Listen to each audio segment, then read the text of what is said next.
Yup matie kabino la kelia ye Sams Crisip obengira mwera madano weng mare Uganda. Jami pa Sams timapo likine obero Crisip melayata, Crisip megonja, cookies, odi, berenge kemukene mapola ta. Nong jami pa Sams Snacks e supermarket duju matile waman. Sams Snacks, noa pora mamite.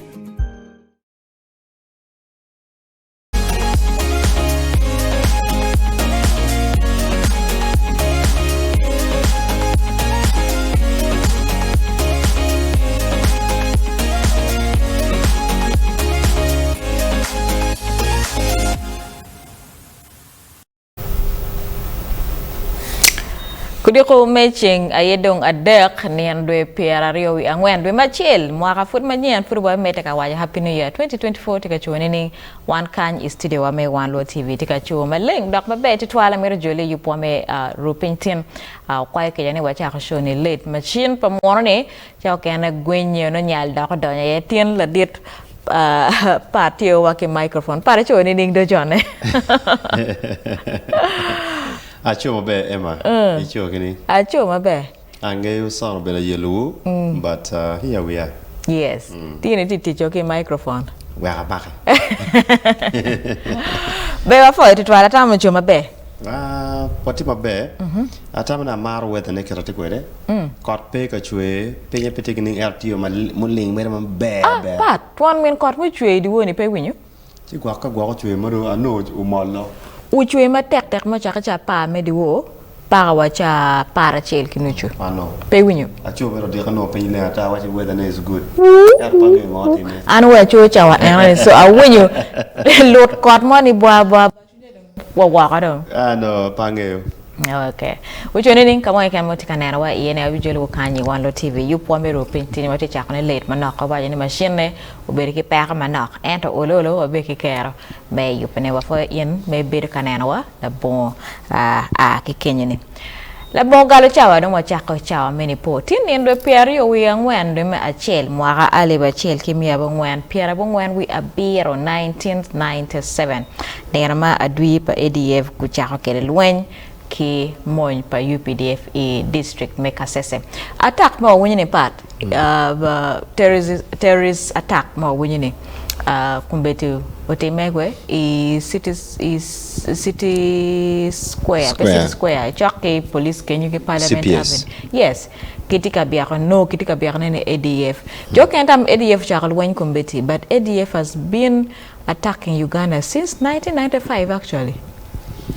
Ena wera wachi la chencha ni perpa ADF onyo koro menero tika yelo Uganda ni kirika president wajini they will pay with their blood go gale 95 97 endo nguchako nena tiati endo kede kwano chake 97 para watin we still have remnants magebino ge timo ji maraju ge wano dano last year ineno ngomo time last year go setting records of activities chiar go yelo tiene gang kwan go ne ko de tourists go timo gena ngo go kar go chiar ki mak mo kene wambale that tells you ne kirika tika lwen mitia ko pero pa ADF nen chalo luet gidong o da ko duongo tio ko gimano o bedo tek la tela megi mano kitamni no was the original leader Jamil Mukulu make mako ki bole vuchi tiegere vuchi ento ene peteti ya kopero pa ADF matieni so security nyo intelligence miruti matak wiping them out gena long tek laweng Emma ene adui maberjalo ADF eni PMP ngeyo gitie giduong la kwe ini beri menata ipone ko timo gimana rach go poro go lingo dire manya no wunda ko will go biro ko timo gimana rach go poro go lingo so mirkiti matek minene ki wiping geno ada completely out of Uganda ada matich ene mero kero chinka chelo ba nene Uganda ko bete kero chinka chelo kingo ki Congo moñ pa Congo fada sa melwenye kom ADF pian Uganda kana dong petwer yana me watika poe wiwune dui pa ADF pe go chaka ranje gini tin mir biringe ni tin ne be ker bu ber kalwan ikom UPDF e Kasese 1997 วันนั้นตรงมันเนี่ยเช้าว่าแม่ลอกโลบงอมาที่กติแม่อีเขียนปิงว่าจะอีวันนี้จะเบียดเอ็นโอโลไว้เบิดกี่แก่ไม่เกี่ยวอีวันเนี่ยมันที่กันลุกไปกี่ลอกไม่ขานคมImat Cecilia Ogwal munto e chiangwen mo karani lo me India come do o kera wono nge kerene lawo beriki kerme lega pere e All Saints Cathedral lega mo warma be dak me lengo twal part amaro pange ke beriki kerme nano lega liel anoni dano weng o beri kono la dir lo ke kana e po beri kono ano o cherno the night before former vice presidents Sekandi was there. Kazibe was there. Chigamoye CJ Chief Justice was there. Dano when we're there. It goes to show you lock new bed teach pa Meg Cecilia. And America wa lock on a lock pa Lotino ne. Duan Lotino kira when you go lock it. Emma Amero wachi kane kifonyo dano iyo mopore. Pangeyo we had a video pange ka playing but ka bena video pe maramo ka video tie producer chen ko ker kong video pa lok pa Lotino ma pa Lyeli Cecilia Ogwal ki bena lo atazne ko ker kong wa kon dan ko win kong manok ker da ka chil ka wa kwa mete ki nywa ko lok en ka tie be chi do playing ka pa be chi wa mete ki nano ne en lok ma wore ma chelo lok pa wa yo tier ka malen kita gitim kede megigi ki kany me a me o wa India mano peloro era mo o ki treatment me India yungi nena rio ke ken megu charo lock ki bena ki confirming era ne yes and it one try pange ka dwana tie no mir ko ngo win kan part of our life which we have led together. I'm not going to speak first, but I want the children to confess to you who this great lady chose speaks parliament was. And each of them will say one or two things she remembers from her. And I'll summarize my own heart. Thank you. May I ask them to come round quickly and line up?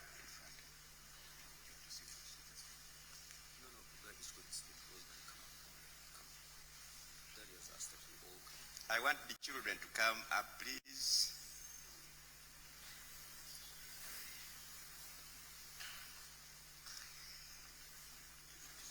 Not where I'm standing, but round.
Have the floor.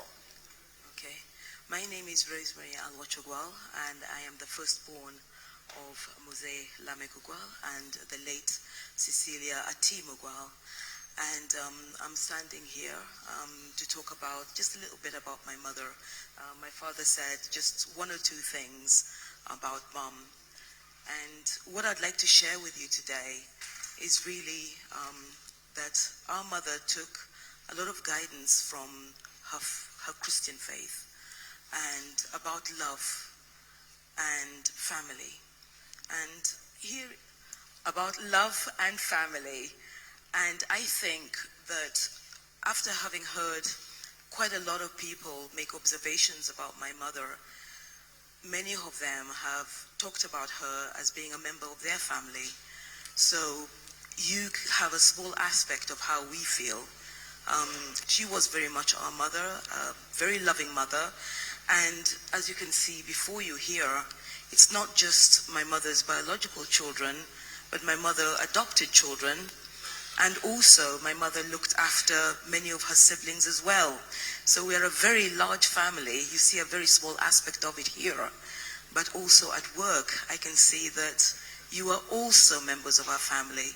So the love that she learned from her faith was translated into her life at home and also her life at work. And we are very grateful that you're with us to celebrate a life that is gone from us here, but will live on in our memories. So thank you for being here.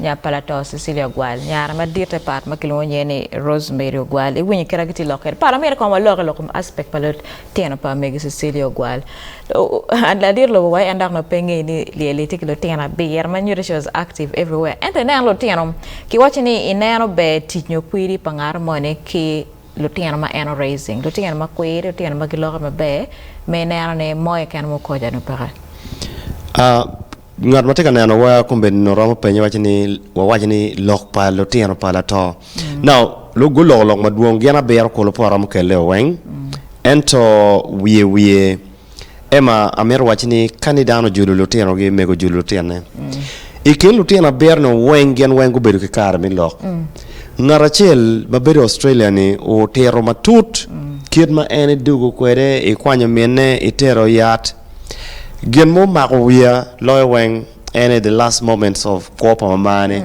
mamene o cherbon mene tika loke mene tika koko mene wayane kafuri mero ko a okingera ke chibeto chen ke ko niyo ke tio ko chi dugi ngera piem an pati ki kaneno gi moye kana ngana te char kama be kopi in kikeni and ipenye iwachini what was the message ento mo bino unero ngoma lo megre dakte waje ki jomo kante wachini interpreted ni mena wajera ni don't cry for me go and celebrate my life now that was him Lotino mo kene gulo kid magi ko kwere an gen ma kwanye mo yomo ya lo wen be Lotino me number there mo wachi mamane no poko jemi yedano dan mabiro kamiyo kony ento gin megeti oti kano gichero ka leko kony mego pemini gi mego wache miero ngo a miero chene nien wie poni ne miero chene chero wai mama miero kony man pe ni miero ngo ni miero chene ma wache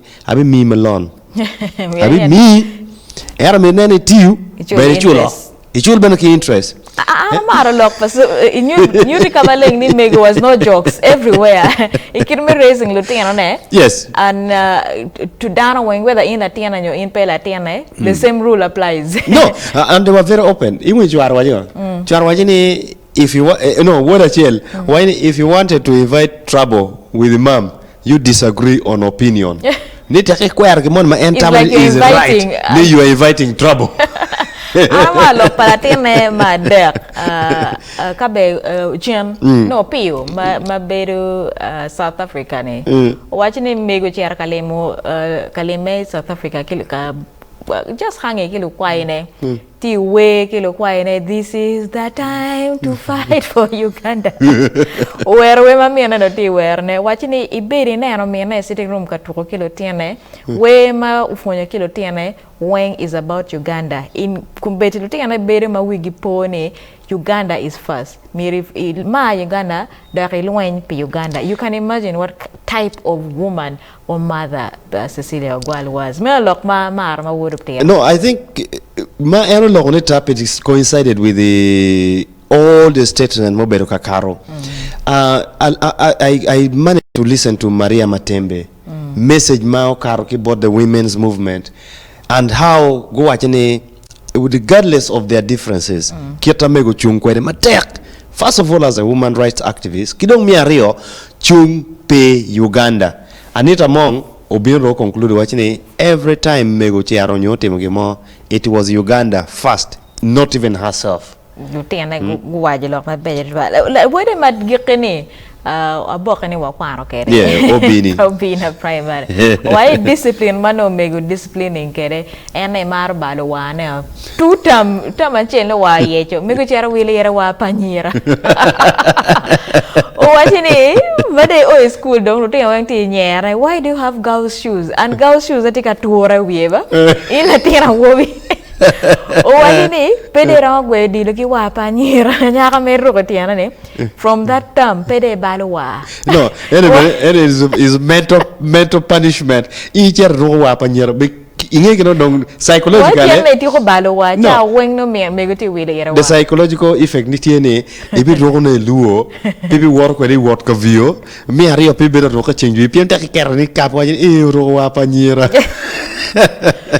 Pero lok palotino pa megul kumedong Lyeli Cecilia Ogwal bir ka yoma iwan mo be ka wonyene tutwal ento nyuro nyo kamaleng kit teach nyo dana ngo mano megu Cecilia Ogwal te kere wabi para enda ko para ta bir eno lo no wati kapo wai kwero kwona kwera ko bu beru pere tutwale ko bere da ko nen ko nyo lok pala dit lobo ma en be ber ki ker ma chere parliament ka neno nyo kamio poche pi ko pa megu Cecilia Ogwal la dit lo para waje ma pia show cha kane and is the first time ma wati nena ma teacher Iliel Madiaka we po Lyeli pa Jacob lanyo chere yung edwe ario kaneno dong Lyeli ento pa Cecilia kona bero ti busy inam summit uchiro nam summit uchiro donya i G77 summit kidi wo enone ta ditlo bo chere e parliament kamano li kom Lyeli pa mego Cecilia uvorie nyoro ket mama no tikere nyoket la kori friendship nyo la kori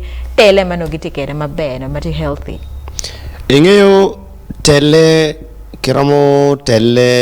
kiramo kwayar munyo tam kiramo jolo tam pangare moni ento kiot madano ko kwere inge tele and again mapera attack ni amidst all the disagreements kafos mano tieni etuke nena tini present ikiriwe loke ma moni me mar ngar mana mar piem ngar moni romo fixing errors mo mani ti kwere ni it was exhibited at the end of the day dana maduong to kapenye ana ne ano leche penye tweet mamegini the same question was translated ma Alan Kasoja benober ko tiarwa o tweet wajini he has never seen so much closeness and relationship that president has with anybody like he has ever seen with Cecilia Ogwal. I'm telling you and I did love and come about wajini pay better ki opportunity me teach ki me Cecilia Ogwal matekotwal but the few times madong a meeting dong me niang ne nyang who Cecilia Ogwal was in yang nila ngat mamar Uganda matek mano kono giti ka chelo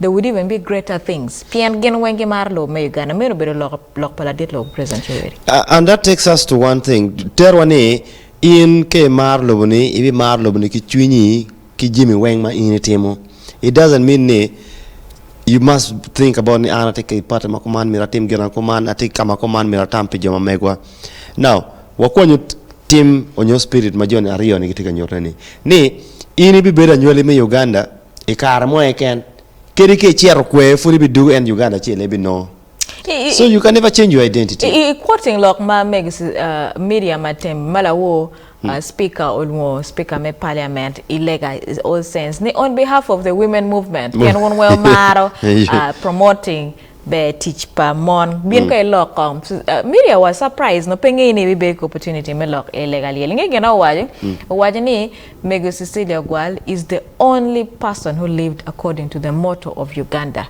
for God and my country Omar Roba Omar Uganda ento lutela mudongi ono merbene go kwanki kenyo go ket kong Roba hotel yo lobowa ubin and then everything will work according to that Kawatiyo will all be a blessed generation trust me adada ini food lock me kwero Megu Cecilia Ogwal tika waranyim kumbeti dano weng an para marne lega Lyeli pa Megu Cecilia Ogwal imat ukelu dano weng ka chelo anera la wo all saints regardless of which political party you are affiliated to leader of opposition te Kenya Patrick Oboy Amuriate Kenya Ken Luchamuze Tikenyu, Mego Rebecca Kadaga Tikenyu. Dana Wang were there to celebrate one woman who stood for Uganda. Maybe just to cut him off was the arrangement Ketago Beru Kwere. Anita Mo Beru, Wakoboyo Beru Kenyu, Amoriat, Uchiarite, another leader of opposition of Beru Kenyu, Ite Kumachani, Joel Senyoni. Is no seniority ni kon ATF, DC, NRM, Beru Kwete. Dano nyane All those things don't matter, Pat. At the end of the day, it's Uganda that matters. Gilmotero we are 12 was the closeness of Speciosa Wandera Kazibwe. Yes. Seated next to Mzee Ogwal. Yes. And I was like, this is the comfort that we really want to see. PM is not usual. Ini ano in loke VIP konongoni. Ini ano kama Ruth Jana Chimberie. Yes. Ubenicho lopo ikindano kuya. And cameras. Ini ano kama Ken Luchamuze Berie. Ini ano kama Rebecca Kadaga Berie. Dano Wang gitika paro ngat mo mar Uganda. It goes to show you ni political parties ni that nothing. Kira Sara waji kerene you'd agree on principle and the principle is Uganda. Sara waji kumer ko beri DP begitika chwaro lok gini MP Bulu me DP tika wachene ni Cecilia Ogwal ubela tela mapat dok gen machal DP be gibi par no fudu watika wachene ni Dana Wang kumbedi kikumara chene Jim igni wen kinera kadon kumi pare. No, that's the facet of life. Nyo ko waiti kumano. Kapori tie ngata foi pe ka inde pe dana ma logo ben ma duong tie dana ma logo ma radio ben tie gena dong tie yeni indong pe mwinyu jomo dong energy mwinyu ento ka jomo dong wunyu lok mabe mati encouraging matio enlightening kid marketing wachi kwere Lotino pa Cecilia mabe no kiti joma dong can make conscious decision. Yes. Lok ma met ane konya loko ko ma megge ki Lotino ki kili kwayo pa megu. PM comedy for them lako lok ni anu wate kok pig wang wui bachoni pe and look and dong they are feeding their spirit ni mama wo berungat mabe Lotino mabe miro gunen ngo mama wo timo ene ke waini cham achara pidong ni baba wo beru la charo we wu noro re mama wo timo gira ngo ero en berni mama wo gowu mama wo no maroba wun kono Exactly. Iwi Miriam Matembo wali kama leng ni kumbeni wanu wakati ni human rights human rights twer pa mon be miroti kuman but the people that laid the foundation were Mego Cecilia Ogwal. The people that fought that started were Mego Cecilia Ogwal. Para waji idila nena chani anma ya ando okay wayo pongi politics. And okay, luonying politics, new political parties, the name that rings a bell, Imat Cecilia Ogwal. Of course, as time went on, Kitiyu Kingog and ye kondako kwe mana, but the Iron Lady was very paramount in the politics of this country. And get ka wajo, I really want to take a personal side. Entro ka wajo ni I related with Cecilia because mama na benye anu. Yes, mama ni ato Cecilia. Now every time win Cecilia Ogwal. Na tamati loke mego. But back in the political arena, Joma Don ngeyo nyingi kono gitie onyogi pe Maria Matembe. I'll never forget. Mego Cecilia, I'll never forget. Namirebe Bita Mazire, I'll never forget. Rebecca Kadaga, those were the faces Madon. Mpanga munye la woke loko kumpanga. Funa ngeyo mego mpanga any 2 month moto kwa any. But nying mado berka woy we am a war merekiri mado kono tienyo kono. Those were the mami munya kwano gini. So at the political limelight, they have stood their ground. And this story is yet to be told, but this is the beginning. And for generations, Cecilia Ogwal nye is forever engraved in political scene me Uganda ene. Why me taking you akane kanye Wanlo TV bena wa beki kara mekele iwo kit me kano kom Lyeli Cecilia Ogwal tine giti odong dogolo part dire no kiti ka terra come ikole Ichiabichel yakubero kono part of Akikan, dire Ichiabich enini, wakeli will live broadcast no party wa kono, wakupekere kikan menano ngoma tikatime kono po Wanlo TV kanano kit ma yup eni ubuwar kere.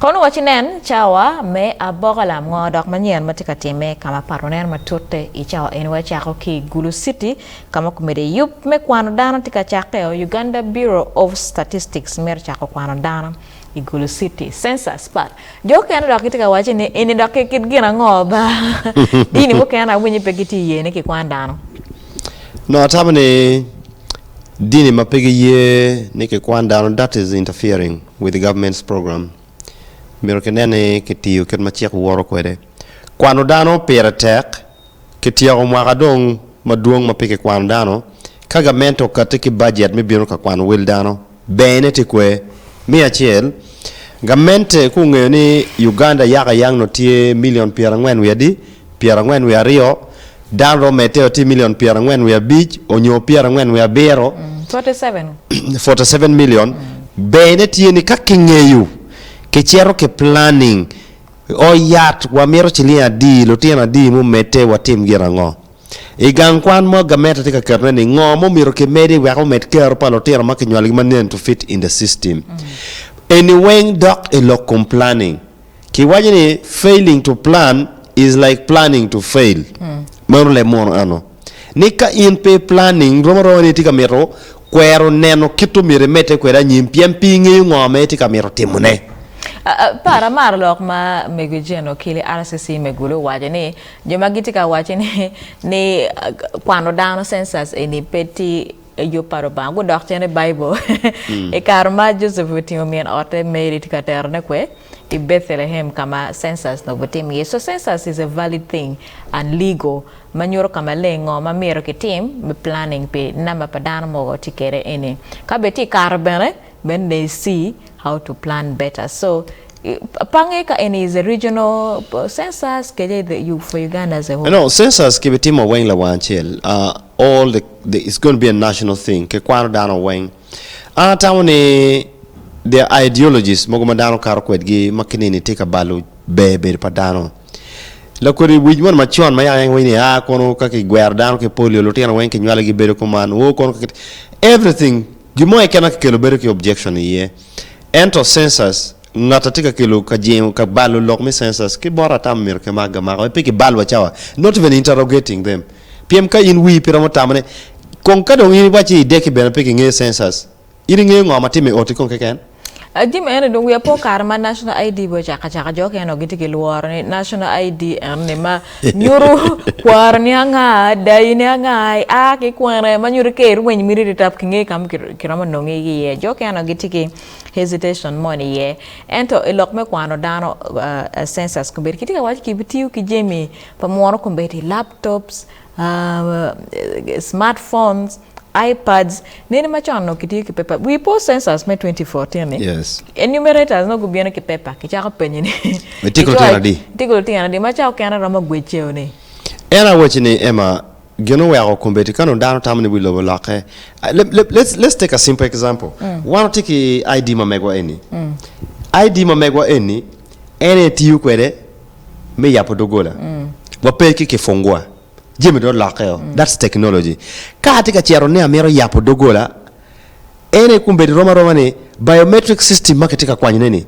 ngarmo te wajini pay weke kwan welwu ento ngat entiki national ID tiki biometrics make kwany kingo a thumbprint mamege iti wai dong pike kwanyi thumbprint ma ini ker national ID ni ene dong the same thing make chiaro ketika correlating data kake binu ke wajini pat la ruby itiki lotiana di ana tiki lotiana bungwen itiki dana di megwake oti atiki dana dek manyuta bungwen plus a dek atiki dana di apara chel household kake kwani ichar ma ana bedi enti dogga Pierre Beach namba padana manok dogga chile chel ti abichiel mi o ya pardi apara chel kake tiki wajini ki mero kelo kony it community anone ki chako ngeni ara chel lo mero ki mini ki kony mala kwe PM the smallest household tiki dana di a beach the biggest household tiki dana a para chel planning eroni maki ngene matirine minimum and the maximum konyo government me planning aina mi chala bol o wa ka inti wa an pamete ki nge an pamete ke cho wanga ke cho ki ngeyo lotien wa igan kwan they have registered them for national IDs we are pone ne ke kwano statistics no ke watching around 97 million Ugandans census marketing Ugandans were about 20 something million and by 2014 no were doubling we were at 47 million Ugandans. So, any down from 2014 is 10 years afterwards, Dari. No, I can tell you the last time marketing statistics, the last time marketing statistics the tribes mati Uganda, actually we were just like 2.7 million. 2.7 million, over a million a day. So kumbedika ki kwano census kiwanye for this tribe lolakati man wanyankole man actually million angwen. Hey, that is not bad. It's a census bay. Konyo kit me planning, jeme kwan, jeme your com or yard ki ngongo gigenyu. Work bena dana magtite la ginge what they're working with. Budget kran team me be. Kumedong wange World Bank pay ka kwanya waki jeme gini wing. So it's important niko ki team census work wange ka kache food ak mete yin meti ko tinga di ni. Abong wene. Mire de food ngo ekadi. Miri fu moranga, miri fu anyogi piem ka pe fur ka dong diri ke poro gamete pero bino ka perlo tina bungwani nyuale niti ganonga. That is where we have to go back to the drawing board. Yes, anyway na bola wachini in way we art pe mero ngai welo tini itika gwako kikini ideke ke kwan down ni in megi tika gwako kikini piem gamete itika gwako megi otiba ento gamete tika gwako one way. Yes. Now, you know what an gameta pe konya yo mo eken yo meti ko ne gameta tika yupne iri and Jim Mogma teacher ka will ni tika through the chat. So all these things come through that planning ma in tika kwerne ni. Yes, they twe ma be 12 part. Lok me kwano dano over chaktel it we ma beach e gulu city. Yo can forget tiki chuni gitika gonga ye and watika wache kanye pegina raj metim census Uganda Bureau of Statistics ayego yubo yup man ko wage ka kanye manok chame bokala mo yue kada ko dukwa mete ke yup ene.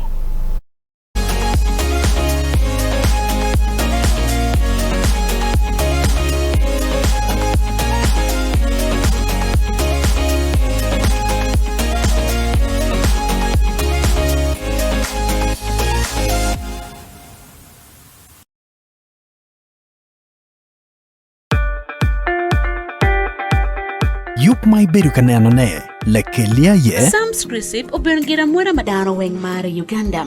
Jami pa Sam's timapo likine obero Crisps melayata, Crisps megonja, cookies, odi, berenge kemukene mapola ta.